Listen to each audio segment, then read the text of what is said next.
Good morning everybody. So today I am inviting a very special guest to the group and to speak to her, and I'm really excited to be doing this format because we've never had this kind of conversation before in the group or on an interview style. So I am bringing along Shelley Hutchinson, who has been my business coach for a while. I met Shelley, I think it was probably 3, maybe even 4 years ago at an event in Belfast. And it was a 3-day event, and I sat next to her at dinner that evening, and on the very first evening, and I remember being so inspired by how quickly she was growing her business online and how she was transitioning from being a therapist and coach to doing online courses and programs. And it really lit something inside me and made me think about how I could try to recreate that success for myself. And so I am really looking forward to having her online. I can't see her online yet, but she's going to be joining us. I was fortunate enough that when I met Shelley, we were on a program where we were going to be invited to events 4 times a year. And so I think it was probably the 3rd time that I met Shelley that she asked me to work with her students on her client attraction program. And so I was very fortunate, and I came to work very closely with her, and we still work very closely together. I still support her students who are working through her programs, and I really value her mentorship, and she has so much to offer. So, Shelley, I'm just going to check where she is. Hang on one second, I can just see she's messaged me. I told her she needs to be on her mobile in order for me to bring her online in Facebook's native interview format. So we're going to go split screen so that I can see her and she can see me, and you can see both of us speaking at the same time. So she's just taking it off portrait lock, which I had said, make sure you don't have it on portrait lock. So she'll come on in just a second. But once she's with us, I'm going to be asking her lots of questions about how she grew her business so fast, how she did that transition from a therapist to taking things online. And she actually has a really fascinating background in academia before she moved over to become a holistic therapist in Cork. I think she was in Cork, or she was in Ireland somewhere, and now she lives back in Cambridge, which is really fortunate for me because I'm based in Suffolk, and it means that I get to see a lot more of her, so I can nip up and see her, and we network together. And lots of you here in the group have experienced Shelley's programs, and so I know there have been lots of people talking in the group about how excited they are about this interview. So hurry up, Shelley. There's only so much instruction I can give you. Anyway, she is no doubt going to be with us in just a second. But I can see lots of you are online. Let's have a look and see. Jen, hello. Thank you for joining us. Karen, fabulous. Good to have you here. Sally, I can see that you're here as well. Thank you so much. And in fact, so for so many of you, in fact, because I know Sally is a coach, Karen is a coach, and I can see Shelley Williamson has joined us too. So I think this is going to be really valuable, a conversation for so many of you. And some of the questions that I'm going to be asking Shelley really are going to feed into some of the strategies that you're using in your own business if you're taking things from being an offline therapist to doing more online stuff. So Louise, thank you for joining us. We're just waiting for Shelley to arrive. So I gave her very strict instructions on how she was to set up her phone so that we could use the interview format from Facebook. And so I'm just having a look to make sure that she's able to connect, but she's clearly struggling. She's not with us quite yet. So I'm just having a look and make sure that she's not here and that I haven't missed her to bring her online. So anyway, if you guys have got questions that you are wanting to ask Shelley, then now is actually a great time to be posting them. Shelley says she's here. Okay, Shelley, you need to be on your mobile phone with it in landscape format. And at the moment, you're in a format where I can't invite you to join. So I think maybe you're not on your phone. So if that's the case, then just hop off if you're on your desktop or your laptop and then come back on your phone. So Karen's saying she transitioned from offline to online at the end of 2016. Okay, Karen. That's fabulous. Because I'm familiar with a little bit of the work that you do, And I've seen some of the programs you're putting out there and they look amazing. So I think that you're going to be really interested in how, if you're wanting to kind of explode that growth in your online programs, Shelley's going to be able to give you some tips on how you can do that. Anna Louise is saying, I took Shelley Hutchinson's course last year and created an invaluable program that helped kickstart my online offering. Well, that's great to hear. Thanks for that contribution, Anna Louise, because Shelley now has a Kickstart program specifically for people who are starting out on their coaching journey, just to get them pushing in the right direction. So this is going to be really valuable for anybody who's wanting to kickstart. So it's really interesting that you use that word. So Shelley, I don't know if you're with us yet. Oh, here we go. Shelley, here we go. I can see... It looks as though she's online, but hang on, let me just see if she's texted me. I said, okay. I'm not able to bring her online at the moment. She's typing something to me. So sorry for the delay, guys. Technology is just, here we go. She's on her phone. She's just turning her phone on and off again, so she's going to join us in just a second. So if we've got any other questions, we can be stacking up questions for Shelley so that when she arrives, we can bombard her with them. Here we go. So here we go. Let me just see if she's just joined, because she's just saying she's not sure how to come online.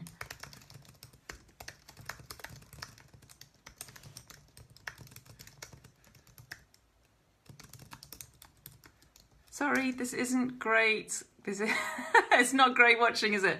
With you watching me. So just watching me type. But anyway, here we go. So for Shelley Hutchinson, how is her program different to last year's? Okay, great. We will certainly ask her that. Anne-Louise, I'm pretty sure that her program that she's just created is for people who are just starting out. So Shelley Williams says, I always wanted to learn something from this group, Vicky, so I hope you don't mind me joining, even though it's not an obvious connection to my business. No, Shelley, of course, you are always more than welcome to be here. It's fabulous to have you here.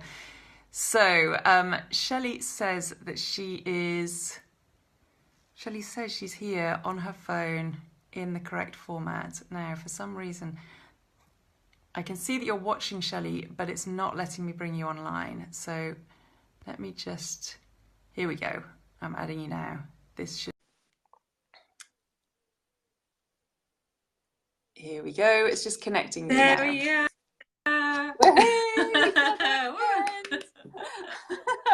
Sorry for the tech traumas, but good to have you here, Shelley. So you had the longest introduction ever. I don't know if you heard any of it, but basically I was just telling people about how amazingly inspired I was the first time we met in Belfast, and I sat next to you on that first evening, and I remember just feeling so excited. There was like this bubbling of energy inside me when I realized what you had achieved in your business. And it just made me realize that so much is possible when we take our businesses online. And so that was, honestly, it was such an inspirational encounter for me. And then I was saying, I was just really fortunate that we've had the opportunity to work together more as things have progressed. And I've started working with your students, and then I joined your mastermind. And so really, I just want to get into some of the nitty gritty, because I've got some questions that I'm going to quick fire at you to try and get some of that amazing information out of your mind. But first of all, I'm going to let you do a little bit of an introduction and just tell us about how you got started and how you made that transition into online coaching world that you're in now. Sure. First, I'm going to check. Can you hear me? Okay. Okay, good. So. I started out as a psychotherapist for 10 years, and prior to that I was a university lecturer in marketing. And I got to a point with my psychotherapy business where I thought, I've been fully booked for ages, but I'm still not making the income that I really want to be making. And I also feel as though there's more that I can do. And I was kind of missing the teaching side. as well. And I wanted to combine my marketing skills with also the mindset side. And I just needed a new adventure. So I set up a business which was basically me doing the marketing for other therapists in Ireland.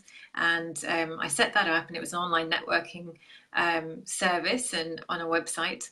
And it didn't quite go to plan, as sometimes businesses don't. So from there, I went on a business training program, which was amazing.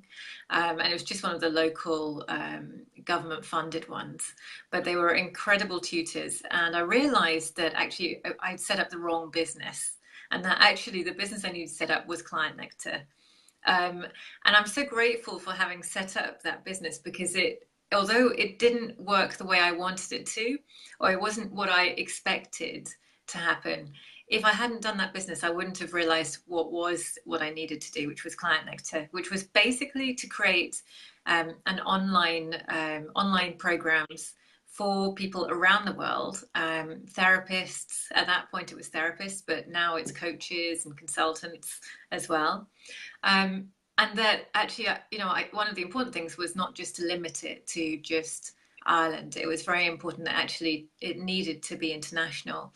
And I realized that that was another part of the business model that I needed to have a business operating with, So so Client Nectar really came out of just an online course. That's where I started, was an online course teaching therapists how to market themselves so they could gain clients.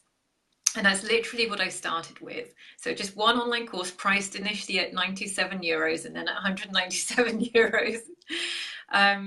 And from there, in my first year launching that program, I actually made six figures, and then doubled that the next year. And we're into the sort of 3.5 years now.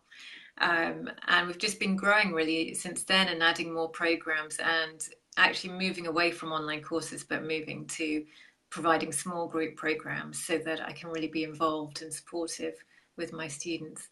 So that's what's happened.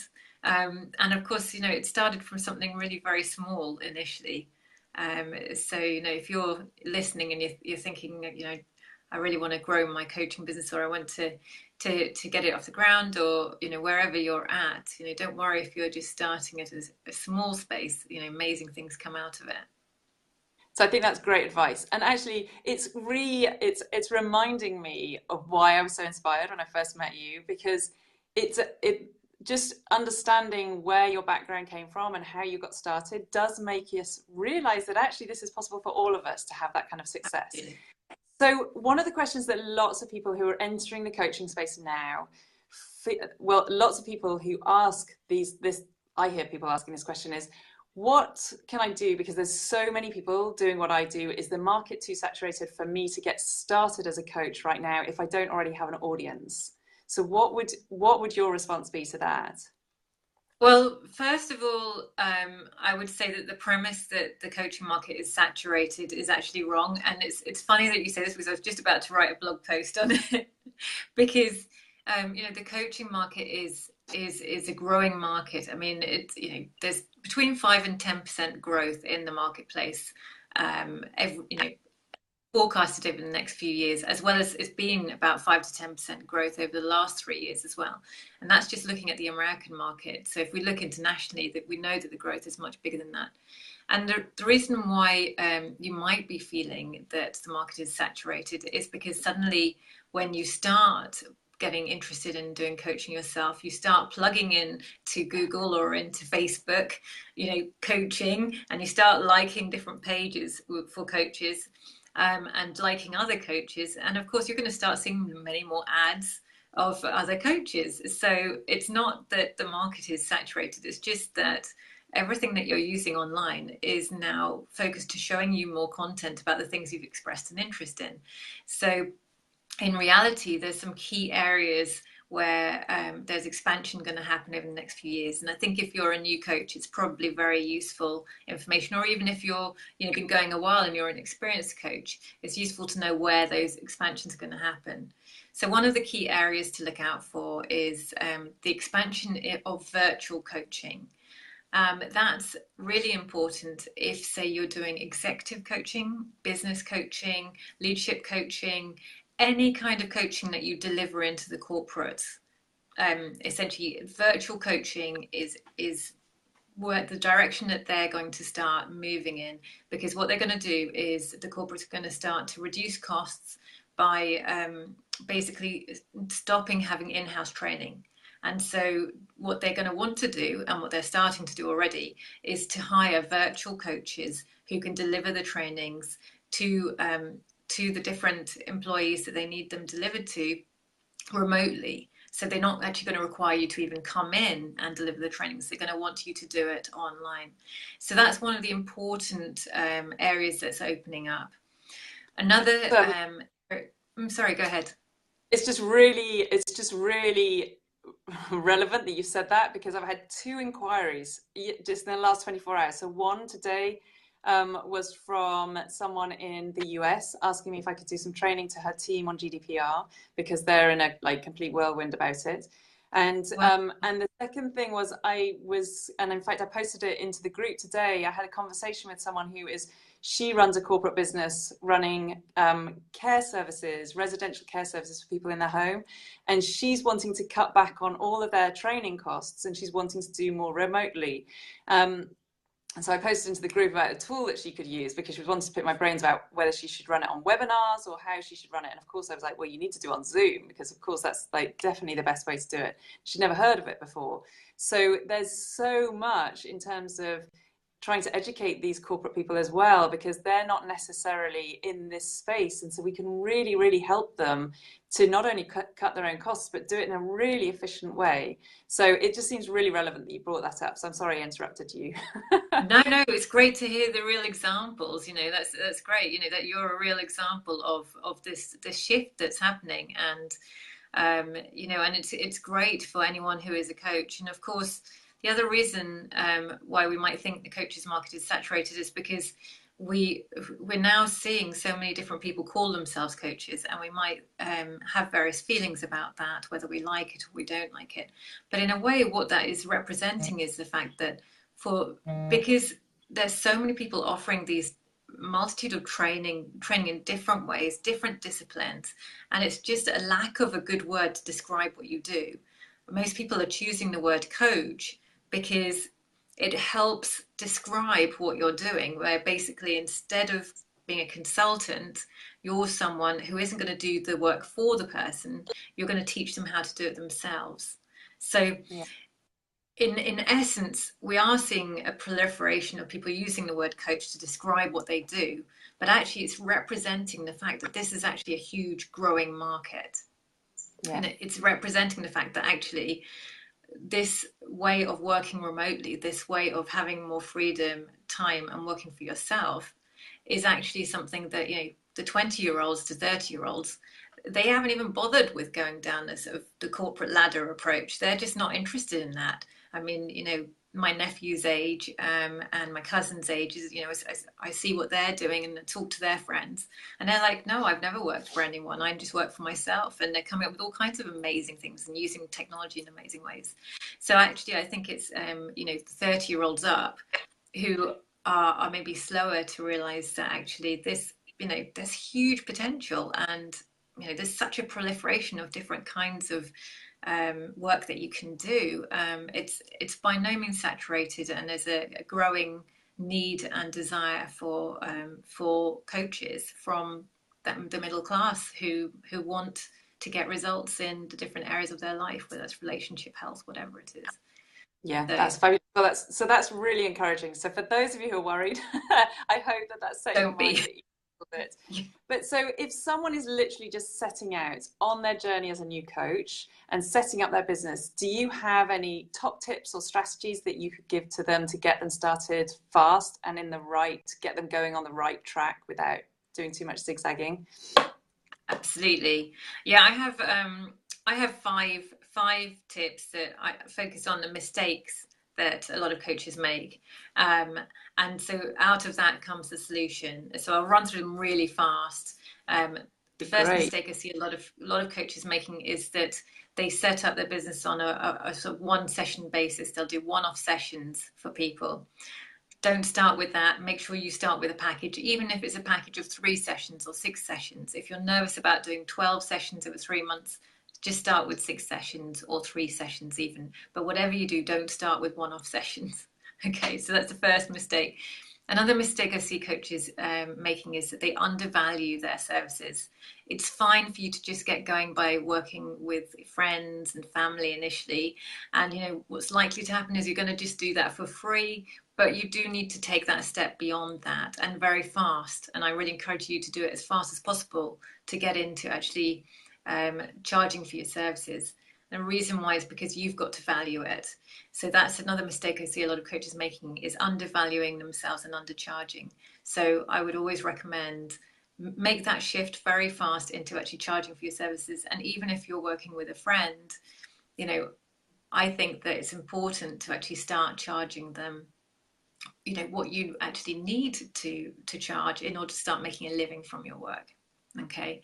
And you know, your friends and people you know, and that network and their friends are actually the first place to go to see, you know, if there's any clients out there that might need your help, because your friends are people who are going to know you best and probably going to be most happy to refer you on to other people they know.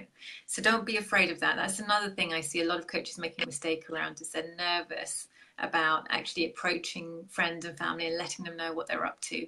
But don't be nervous about it. I would actively tell them what you're doing, give them your business card, even give them a little postcard, explain, you know, what you're, you know, who you're here to help and how you're going to support them, and ask them if they know anyone that might need your help.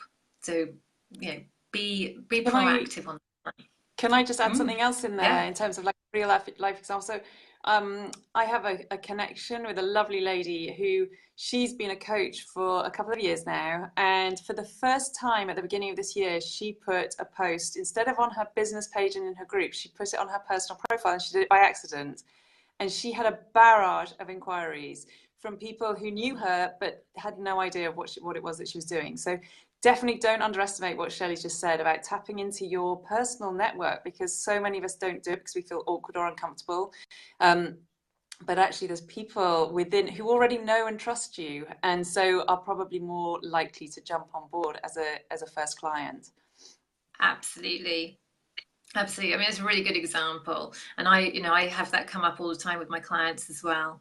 And it's just coming down to lacking confidence in your expertise. And I think this is another mistake I see, which is lacking confidence in your expertise.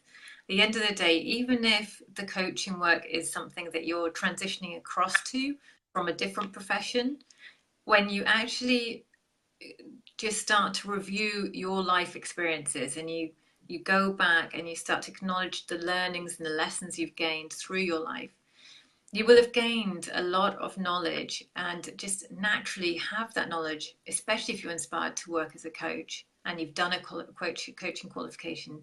You're going to have gained that knowledge that actually, you being able to sit in a room or be on Skype with a client, you're going to naturally be able to support them just from the fact that you've gone on your own life journey and supported yourself. So don't be afraid that just because you haven't worked with 100 clients yet, or you haven't, written a book, or, don't be afraid of that, because it's not really important. What's important is that you're motivated about helping the person in front of you with the problem they're dealing with. And what's important is that you feel that passion to do that, and that you've gained some training. If it's a completely new area for you, you've done a coaching qualification. If it's not a new area, like if you've been a therapist, maybe you don't really need to do a coaching qualification.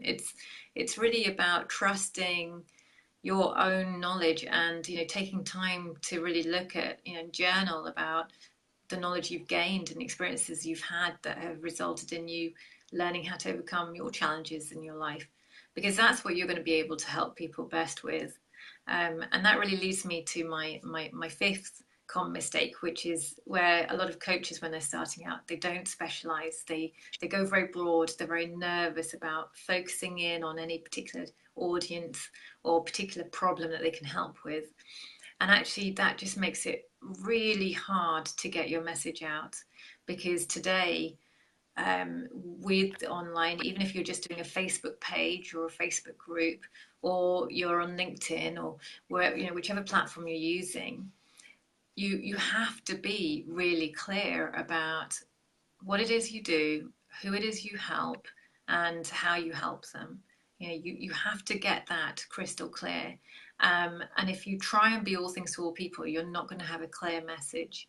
You're just not going to be able to, to get that out there. It's like thinking about from the environmental side. If you think about all the things that there's social problems in the world, there's all these different social problems. If every charity tried to address every single social problem there is in the world, they wouldn't actually achieve anything.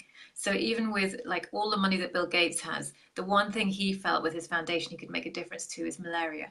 And so that's what he decided to focus in on. It's not that there aren't lots of other problems out there that need help. It's just that he realized with his money, the amount of money he has, which is huge, the one area he could make a difference to would be malaria. So it's in the same way. Think about what's the one area that you can make a huge impact on, that you could help with, and focus in on that area. And that's going to make your message much clearer. And you're then going to be able to define your audience. And it's going to be easier for your clients to go, actually, you're the person I need to work with, because they're going to feel that connection, that you're really connecting with them, you're really understanding their problems. So there's my 5 top tips. They're brilliant. And that's such a great example. That's a really, really good way of looking at that niching down. So many people are worried about narrowing their crowd, but when you look at it in that kind of massive global crisis that we've got, and we can't tackle them all, and that's so right. That's a really fabulous way of putting that into context. Thanks for that, Shelley. Okay, so if we were to just think, I mean, obviously, I don't want to take up too much of your time, and lots of people are watching. I just don't want to take up too much of their time. But if you had one really great tactic that you were to offer, or strategy for growing fast, do you have? I know that's really putting you on the spot. Is there one tool or strategy or platform that you would recommend above anything else for people to focus on? And this is a really good question. It's also a really good time to be saying this question, because so much is happening in online marketing, and it's changing so rapidly. So it would have been very easy answering this question maybe 6 months ago or a year ago, but actually we are dealing with unprecedented level of change. That said, I still strongly feel that the most important way to be able to grow your business rapidly is to go international. You have to go international with your business. If you want to actually make sure that you grow rapidly and get in front of your ideal clients, and build the business really fast, my personal way of doing that now is and I'm going to explain it and just and see how this lands. And of course, if you have more questions about it, please do come through to me, because it is getting more complicated. But essentially, it works like this. What you need to do first of all is you need a means of being able to gain people who haven't heard of you before onto your list, your email list, and into your online audience, your Facebook audience. And so the way to Facebook marketing to convert, you could even use a video, like a 1-minute video, to advertise your webinar, for instance. So you're getting people who haven't heard of you before to come onto your list, onto your email list, and onto your Facebook page profile audience. And then what you want to focus your energy on is warming up that audience. And you want to do that with regular videos and regular blogs. And so I would be looking at 1 a week, a Facebook Live or a video a week, and a blog a week. And that is what's going to then bring people onto calls, because it's watching your regular videos and blogs, reading your blogs, that's going to then lead them to know how you can help them with their problem, and to understand that you are the best person for them to work with, and then to decide to come onto a call with you. So that So basically it's online marketing. You do need online marketing in order to grow rapidly and to grow an international audience. I'd say those two things are really key. To actually do that now, the real process is basically, a way of getting cold traffic, increasing your leads as fast as possible. Again, building your email list, building your Facebook page audience as fast as possible. But you want to do that with a small ad spend. And then it's basically retargeting, which is warming up the audience. So actually where most of the work is happening is in the warming section. So people are not really going to be converted anymore just from cold traffic. They're not going to just come on to call and be a client. You've got to give this time, and you're probably looking at 3 to 6 months to really build up that audience. Yeah, that's great. And actually that's too long an explanation. That warming up and nurturing period is one that so many people neglect, because they think that if they haven't closed the sale right at the outset, at the beginning when people are coming in, that they're never going to close this, and so they let it drift. And I mean, I think all of us, I'm definitely very conscious that I lack in that area, and I think that a lot of people feel like they know that they don't follow up as they should. So I think that retargeting advice is really, really important. If people don't know what retargeting is, then please reach out in the group, and I've got a blog post about it, and I can point you towards that. What I would say though, Vicky, about what you do really well, and this is where, so I said that, but I think if you don't mind me just adding a little bit, if we want to look at where the future is going, one thing you need to bear in mind is that online marketing for a beginner is becoming much more complicated. So I would say that if you're a new coach, actually you want to start working a networking approach. If you're an established coach, maybe you're a therapist and you're fully booked, then you want to work the international online marketing approach. So it's these distinct phases. But also where I believe that things are moving with what we've had with the data scandals and the problems with Facebook, I feel that we're in a slightly changing period where you might be noticing that there's more agencies handling the online marketing for coaches moving forwards, but it's going to become very expensive. So it's going to become very elitist. You're going to be needing to spend at least 2,000 to 4,000 a month regularly for that to work. So you're going to have the sort of agency side, but what you can do as very cheaply as a coach, and the direction I'm moving in with my business is actually moving much more towards community building, collaboration. I really believe that actually the new wave for the coaching world and for marketing coaches is through really coming together, building communities, collaborating with each other, and actually, at the end of the day, the reason why you do the work is because you want to help people. So actually what we need to do is open up our borders and create that international community. And this is one of the things I see you do really well, Vicky, because your group, you have created a wonderful, receptive group where you provide a lot of support, and you do great interviews and do great videos, and you interact with people. And I think that this really is what people are looking for. This is what our clients are looking for. They want that deep connection. So the route that I'm starting to move in and teach is more around this collaboration, community building, and I do think that that's going to be the way forwards. That is going to be just easier for coaches to be able to navigate than trying to go down the route of mastering lots and lots of online marketing techniques and systems, which is starting to become a lot more complicated to do. Yeah, I agree. Thank you for that. I absolutely hands down agree that I think we're moving into a far more collaborative generation, far more collaborative era, where it also is going to be what helps people rise above the noise. Because if you do have good networks, if you do have deeper connections with people, then it's going to become much easier for you to build that trust with people. And in fact, it's funny because when I did a presentation a couple of months ago in Amsterdam, that's what we was really talking about, was how to deliver your services and build trust through your website. And actually what that often means is taking people from your website into some kind of community space, and that might be a Facebook group or wherever that might be that you choose to take them, because you can develop a much deeper relationship with people there. So your website is still a real focal point for all of your online marketing, but you want it to be looping and coming full circle and taking people back into your community. And then from your community, you take people back to resources on your website. So Absolutely. there's so much more I could be asking about, Shelley, but I'm going to let people reach out to you individually. But before I do that, I'm going to actually just run through a few questions that have popped up. So Jen says, I'm literally just starting out. I want to start an online wellness and holistic coaching business. How can I make mine stand out from the rest? Okay, so I think that we probably just covered that off, Jen. Hopefully that's already been answered, but please do. I'm going to scroll down. Yours was one of the first questions, so I'm going to keep on scrolling and see. Pop something else at the bottom, Jen, if we haven't answered that yet. If I can just add a little, I'll put a specific answer for that. The thing that's going to make you stand out is your message. So really hone in on what it is that you really want to make an impact to.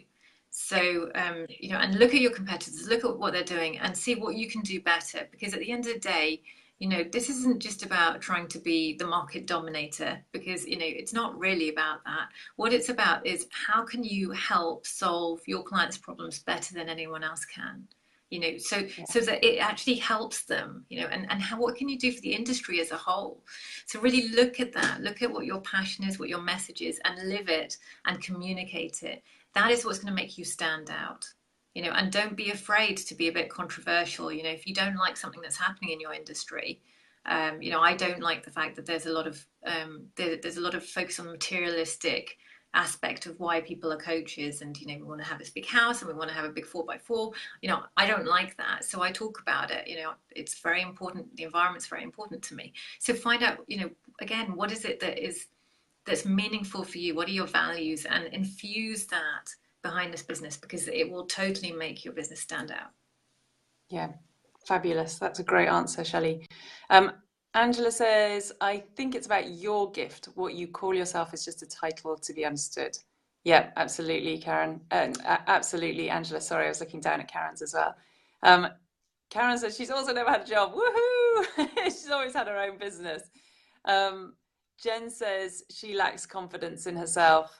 Do you know what, Jen? I think that we all do, but I've passed that over to Shelley. I think when we're starting out, everybody lacks confidence. So I think that's something that you need to work on, but Shelley will definitely have some tips for you there. Absolutely. Yeah, absolutely. Do come through to me, because I have a downloadable resource, an ebook, which is focused on how to overcome confidence issues and embrace your talented coach within. So I'm more than happy. There you go. That's perfect. Angela says, your experience is your power. We need to start owning it. Great, you're coming out with words of wisdom there, Angela. Jen says, great advice. Delphine is watching. Hi, Delphine. Hi, Angela Delphine. Says, I'm just going to pop using my battery on Facebook charging. Yeah, because Angela is a Facebook Live specialist. So absolutely, if you're wanting to do Facebook Lives, you need some tips, then you can go to Angela. Jen says, so would you do Facebook ads? I think that's definitely a yes, Jen. I'll hand that over to Shelley again. Yeah, I would definitely still do Facebook ads. What I would say is it is changing. Facebook ad costs are unfortunately rising. So let's not kid ourselves. If you're new, obviously it will be cheaper to start off with. But what we're finding is that doing, sending webinars out to cold traffic, basically advertising your webinars is getting very expensive. So what you might find better to do is to create a video and then advertise that video as a page post engagement ad. You can do that to cold traffic as well as to your existing audience, and that video then promotes your webinar. Or alternatively, you could have a quiz that you're running and you're promoting your quiz. So things, or a challenge, things that are actually quite cheap, to get new leads, i.e. Email addresses of people who are your ideal clients. They tend to be a lot cheaper than the webinars are. So yes, I would do Facebook advertising, but I would choose what you advertise to cold traffic carefully and put most of your budget into the retargeting, because that's very cheap anyway. And that's about warming up your audience, and it's a page post engagement Facebook objective. So that's getting a little bit more detailed, but feel free to come through to me if you want any more information on that. Brilliant. Delphine says, great to get your insights on how the landscape's changing and shifting, Shelley. Okay, perfect. Well, so I think we should wrap it up here because we've been going for 40 minutes. Yeah. But Shelley, if people are wanting to get in touch with you, where is the best place for them to find you or connect with you? So, so if you want to get in touch with me, then you can hop over to my website. It's clientnectar.com. I am actually doing some sessions, some free consultation sessions. So if you're wanting to try and attract more clients, or you're just a new coach and you're just trying to get your business off the ground, or maybe you've been going a while and you're ready to take that step and grow your business to be an international business and have a global audience, then if you book in for a call with me, it's clientnectar.com/high paying clients. So it's clientnectar.com/high paying clients. And I have some time coming up in the next few days and next week as well. And it'd be lovely to talk to you and just find out more about what you're needing and how I can support you. You can also email me as well, shelley@clientnectar.com. But yeah, I'd be really excited to talk to you and just see how I can support you with, whatever you're struggling with right now, whether that's how to attract clients, defining your message or your niche, or figuring out how to actually take your business online, or how to make your Facebook ads convert, whatever it is you're struggling with. Perfect. That's great. So I'll also put a link in the comments here so that people can find Client Nectar really easily and find a link to connect with Shelley so that you can book in a call with her, because it definitely, hands down, it's going to be a really worthwhile exercise for you to go through just to connect with her one-to-one. But Shelley, that's great. I know there's so much more that we could have spoken about. We should do this again sometime. But thank you for joining us. We should. So thank you for coming on and sharing some of your nuggets of wisdom, and thank you for persevering with the with the interview format struggle at the beginning. That's absolutely fine. It's good for me because Vicky, I'm not a natural tech head. I'm sort of someone who's adapted to the technology. So I totally understand where my clients are coming from a lot of the times when they're about to throw the video or the computer or the iPad out of the window, because I have that feeling quite a few times as well. All right, well, it's lovely to catch up with you, and yeah, well, I will be speaking to you soon, and you guys who are on the challenge, I'll be connecting with you at 1:30 today. So thanks so much, Shelley. Fantastic. Thanks for having me on the show, Vicky. All right, bye for now. Bye.